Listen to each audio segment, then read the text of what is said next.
পালাবদল হয়েছে রাজ্যে, আর তারপরই তৃণমূলের দিকে তাকানো যাচ্ছে না। এতজন বিধায়ক থাকার পরও কখনো ভোট ভেঙে যাচ্ছে, কখনো কাউন্সিলররা পদত্যাগ করছেন। এই রকমই একের পর এক ঘটনা তৃণমূল অন্দরে অস্বস্তি বাড়াচ্ছিল। এর মধ্যেই ফের চওড়া হলো ফাটল।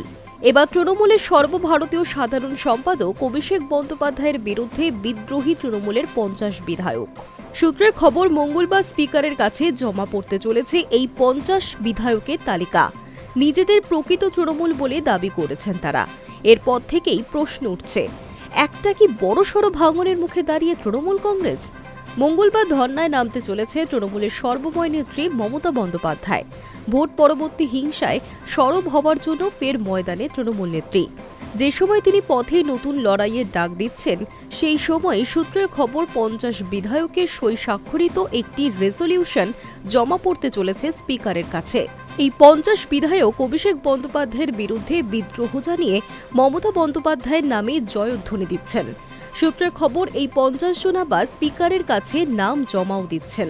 সূত্র আরও বলছে, এই ব্লকের মুখ হতে পারে ঋতব্রত বন্দ্যোপাধ্যায়। এই বিধায়কদের মধ্যে নাম নেই মদন মিত্র, ফিরহাদ হাকিম, কুণাল ঘোষদের। এদিকে দল থেকে ঋতব্রত ও সন্দীপন সাহাকে বহিষ্কার করেছে তৃণমূল কংগ্রেস। সই জালিয়াতির অভিযোগে পরপর বিধায়কদের বাড়ি যাচ্ছে সিআইডি। বাদ যাননি অভিষেক বন্দ্যোপাধ্যায়।